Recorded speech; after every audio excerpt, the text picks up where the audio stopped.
आज की इस गहन चर्चा में स्वागत है। आज हम किसी रिपोर्ट, किताब या लेख की चीरफाड़ नहीं करने वाले हैं। नहीं। आज का हमारा स्रोत बहुत ही अनोखा है। ये महाभारत का सिर्फ एक श्लोक है, संस्कृत की बस 2 पंक्तियां। और ये 2 पंक्तियां अपने आप में एक पूरी केस स्टडी है। ये सिर्फ शब्द नहीं है, ये युद्ध शुरू होने से ठीक पहले एक सेनापति के दिमाग का एक्सरे है। हम इसमें छिपे डर, रणनीति और वो जो गहरा मनोविज्ञान है उसको परत दर परत खोलने की कोशिश करेंगे। बिल्कुल।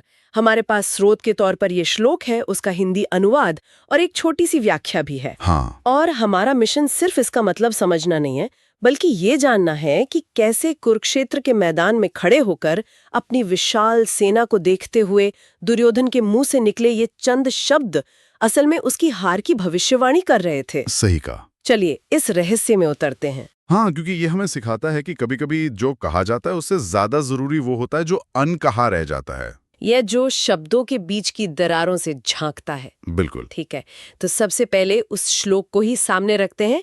श्लोक है अपर्याप्तम तदस्माकम बलम भीष्माभिरक्षितम पर्याप्तम त्विदमेतेषां बलम भीमाभिरक्षितम।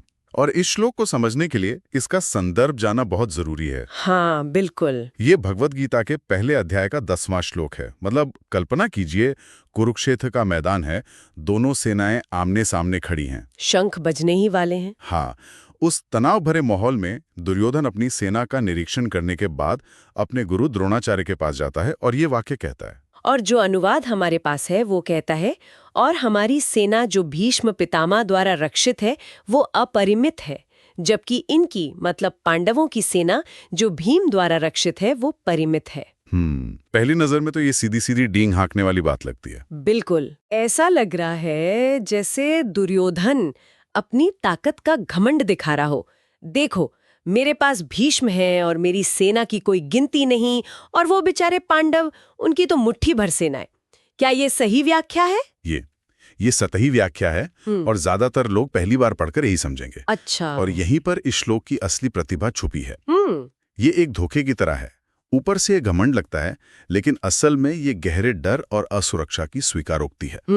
और ये समझने के लिए हमें 2 शब्दों की सर्जरी करनी होगी, अपर्याप्तम और पर्याप्तम। रुकिए, ये तो बहुत दिलचस्प बात है। मतलब जो अनुवाद हमें मिलता है वो शायद पूरी कहानी नहीं बताता। कोई अपनी ही सेना को अपरिमित बताकर डरा हुआ कैसे हो सकता है?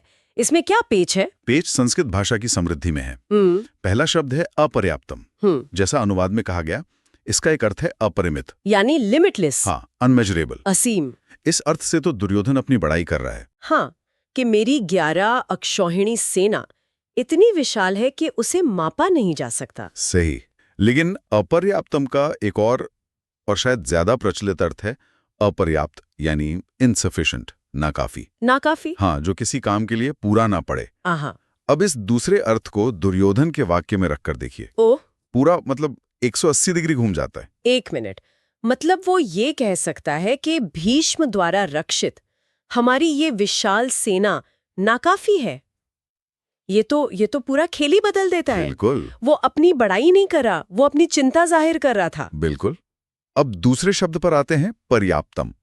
पांडवों की सेना के लिए इस्तेमाल हुआ ये शब्द। ठीक है। इसका एक अर्थ है परिमित या लिमिटेड, जिसकी एक सीमा हो। इस हिसाब से पांडवों की 7 अक्षौहिणी सेना सीमित है। लेकिन पर्याप्तम का ज्यादा आम और शक्तिशाली अर्थ है पर्याप्त, यानी सफिशिएंट, काफी सफिशिएंट। हाँ, जो किसी भी चुनौती के लिए पूरी तरह से सक्षम हो। तो अगर हम दोनों शब्दों के दूसरे अर्थों को एक साथ रखें जी, तो दुर्योधन असल में द्रोणाचार्य से कह रहा है, हे गुरुवर, भीष्म जैसे महायोद्धा के होते हुए भी मुझे हमारी ये विशाल सेना जीतने के लिए नाकाफी लग रही है। सही। और उधर देखिए, भीम के भरोसे उनकी वो छोटी सी सेना भी इस युद्ध के लिए पूरी तरह से सक्षम और काफी नजर आ रही है। बिल्कुल सही पकड़ा आपने। ये तो एक सेनापति का अपनी ही सेना पर अविश्वास का सीधा सीधा कबूलनामा है। यही है। ये एक अनजाने में हुआ मनोवैज्ञानिक स्खलन है। वो द्रोणाचार्य को अपनी ताकत का एहसास दिलाना चाहता था, लेकिन उसके अंदर का डर उसकी जबान पर आ गया। युद्ध शुरू होने से पहले ही कौरवों का सेनापति मान चुका था कि उसकी सेना कमजोर है। ये किसी भी संगठन के लिए सबसे खतरनाक स्थिति है जब लीडर का आत्मविश्वास ही डगमगा जाए। लेकिन ऐसा क्यों? मतलब कागज पर तो कौरव सेना हर तरह से मजबूत थी। बिल्कुल थी। ज्यादा सैनिक, भीष्म, द्रोण, कर्ण जैसे एक से बढ़कर एक योद्धा। फिर दुर्योधन को ये अंदरूनी कमजोरी क्यों महसूस हो रही थी? क्या ये सिर्फ संख्या के बारे में नहीं था? नहीं, ये संख्या के बारे में था ही नहीं। ये था नेतृत्व की गुणवत्ता और उद्देश्य की स्पष्टता के बारे में। अच्छा। और इसका सुराग हमें उन दो नामों में मिलता है जिनका दुर्योधन ने जिक्र किया, अपनी तरफ से भीष्म और पांडवों की तरफ से भीम। हाँ, ये चुनाव अपने आप में बहुत कुछ कहता है। हाँ, ये बात मुझे भी थोड़ी अजीब लगी थी। अपनी तरफ से सेनापति भीष्म का नाम लेना तो समझ आता है, वो सबसे बड़े थे। बिल्कुल। लेकिन पांडवों की तरफ से भीम का नाम क्यों? उनके सबसे बड़े योद्धा तो अर्जुन थे, जिनके धनुष से देवता भी कांपते थे। सही बात। दुर्योधन को तो सबसे ज्यादा डर अर्जुन से होना चाहिए था। भीम का नाम लेना थोड़ा अटपटा नहीं है? बिल्कुल अटपटा नहीं है, अगर आप दुर्योधन के नजरिए से सोचें। पहले भीष्म की बात करते हैं। ठीक है। भीष्म उस युद्ध के शायद सबसे शक्तिशाली योद्धा थे। अनुभव, ज्ञान, दिव्यास्त्र, इच्छा मृत्यु का वरदान, उनके पास सब कुछ था। वो कौरव सेना की रीढ़ थे। तो फिर दुर्योधन को उन पर भरोसा क्यों नहीं था? यही तो सवाल है। भीष्म की रक्षा में सेना अपर्याप्त या नाकाफी क्यों लग रही थी? क्योंकि दुर्योधन जानता था कि भीष्म की निष्ठा बंटी हुई है। बंटी हुए? कैसे? भीष्म ने हस्तिनापुर के सिंहासन की रक्षा करने की प्रतिज्ञा की थी, दुर्योधन की नहीं। उनका शरीर कौरवों के साथ था, लेकिन उनका दिल, उनका आशीर्वाद वो पांडवों के साथ था। वो जानते थे कि वो अधर्म की तरफ से लड़ रहे हैं। दुर्योधन को यह डर था कि पितामह पांडवों पर, खासकर अर्जुन पर, कभी भी अपनी पूरी शक्ति से प्रहार नहीं करेंगे। समझ गई। तो ये ऐसा है जैसे आपकी टीम में एक सुपरस्टार खिलाड़ी हो, लेकिन वो विपक्षी टीम के कप्तान से बहुत प्यार करता हो। हाँ, बिल्कुल। और मन ही मन चाहता हो कि वो ही जीते। वो मैदान पे तो उतरेगा, लेकिन अपना 100% कभी नहीं देगा। बिल्कुल सही। यह किसी भी लीडर को अंदर से खोखला कर सकता है। दुर्योधन भीष्म की क्षमता पर नहीं, उनकी मंशा पर शक कर रहा था। बिल्कुल सही। एक ऐसा सेनापति जिसका दिल और दिमाग एक साथ ना हो, वो अपनी सेना को जीत की ओर कैसे ले जा सकता है? अब दूसरी तरफ देखिए, भीम। हाँ, भीम। दुर्योधन ने अर्जुन का नाम नहीं लिया, क्योंकि अर्जुन का युद्ध कौशल एक कला की तरह था, एक सैन्य विज्ञान। लेकिन भीम का युद्ध, वो व्यक्तिगत था। व्यक्तिगत? वो प्रतिशोध की जीती जागती मिसाल थे। आप भीम की प्रतिज्ञाओं की बात कर रहे हैं? हाँ, दुर्योधन को वो दिन याद था जब भरी सभा में भीम ने प्रतिज्ञा ली थी कि वो दुर्योधन की जांघ तोड़ देगा और दुशासन की छाती का रक्त पिएगा। बिल्कुल। भीम के मन में कोई दुविधा नहीं थी, कोई बटा हुआ प्रेम नहीं था। उनका एक ही लक्ष्य था, कौरवों का समूल नाश। वो पांडव सेना के क्रोध, उनके संकल्प और उनकी अदम्य इच्छा शक्ति का प्रतीक थे। अच्छा, अब समझ में आया। अर्जुन एक सैन्य खतरा थे, लेकिन भीम एक व्यक्तिगत बर्बर अंत का वादा थे। सही। दुर्योधन को अर्जुन के बाणों से युद्ध हारने का डर था, लेकिन उसे भीम की गदा से अपनी व्यक्तिगत मृत्यु का भय था। बिल्कुल। इसलिए जब वो पांडव सेना को देखता था, तो उसे अर्जुन का कौशल नहीं, बल्कि भीम का वो अटूट संकल्प दिखाई देता था। और यही संकल्प उस छोटी सेना को पर्याप्त यानी सफिशिएंट बना रहा था। भीम द्वारा रक्षित सेना का मतलब था एक ऐसी सेना जो बिना किसी दया, बिना किसी मोह के अपने लक्ष्य के लिए कुछ भी कर गुजरेगी। तो ये तुलना असल में दो तरह की नेतृत्व शैलियों की थी। एक तरफ भीष्म का आधा अधूरा कर्तव्यबद्ध नेतृत्व और दूसरी तरफ भीम का जुनून से भरा केंद्रित संकल्प। और दुर्योधन को ये साफ दिख रहा था, हाँ, कि जुनून कर्तव्य पर भारी पड़ने वाला है। तो इसका कुल मतलब ये निकलता है कि ये श्लोक सिर्फ एक सैन्य आकलन नहीं, बल्कि एक मनोवैज्ञानिक स्वीकारोक्ति है। सही बात है। दुर्योधन युद्ध शुरू होने से पहले ही मान चुका था कि उसकी सेना का मनोबल कमजोर है और पांडवों का मनोबल चट्टान की तरह मजबूत है। बिल्कुल, ये हमें नेतृत्व का एक बहुत बड़ा सबक सिखाता है। इसे आज के कॉर्पोरेट जगत में रख के देखिए। अच्छा, कैसे? एक बहुत बड़ी पुरानी कंपनी है जिसके पास बेशुमार संसाधन है, पैसा है और सबसे अनुभवी लोग हैं। लेकिन वो बाजार में बस अपनी जगह बनाए रखने के लिए काम कर रहे हैं। उनका क्यों, मतलब व्हाय, वो स्पष्ट नहीं है। और दूसरी तरफ एक छोटा सा भूखा स्टार्टअप है। हाँ। उनके पास संसाधन कम है, टीम छोटी है, लेकिन उनका हर सदस्य एक मिशन से जुड़ा है। वे दुनिया बदलना चाहते हैं। सही। उनका क्यों शीशे की तरह साफ है। और इतिहास गवाह है कि अक्सर वो छोटा स्टार्टअप उस बड़ी कंपनी को हिलाकर रख देता है। कौरवों के पास संख्या थी, बड़े नाम थे, लेकिन उद्देश्य में स्पष्टता नहीं थी। भीष्म और द्रोण जैसे योद्धा धर्म और अधर्म की दुविधा में फंसे थे, जबकि पांडवों की सेना छोटी थी, लेकिन उनका उद्देश्य साफ था, धर्म की स्थापना और अपने साथ हुए अन्याय का बदला। ये क्यों ही उनकी सबसे बड़ी ताकत थी। लेकिन एक सवाल मेरे मन में आ रहा है। पूछिए। क्या ऐसा नहीं हो सकता कि ये दुर्योधन की कोई चाल हो सकता है कि वो जानबूझकर द्रोणाचार्य के सामने अपनी सेना को कमजोर बता रहा हो, ताकि गुरु द्रोण को गुस्सा आए और वो और ज्यादा जोश से लड़े।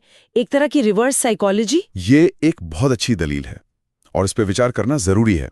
क्या ये एक रणनीतिक चाल थी? हाँ, संभव है। दुर्योधन एक चतुर राजनीतिज्ञ था, लेकिन इस पल के संदर्भ को देखें तो ये संभावना कम लगती है।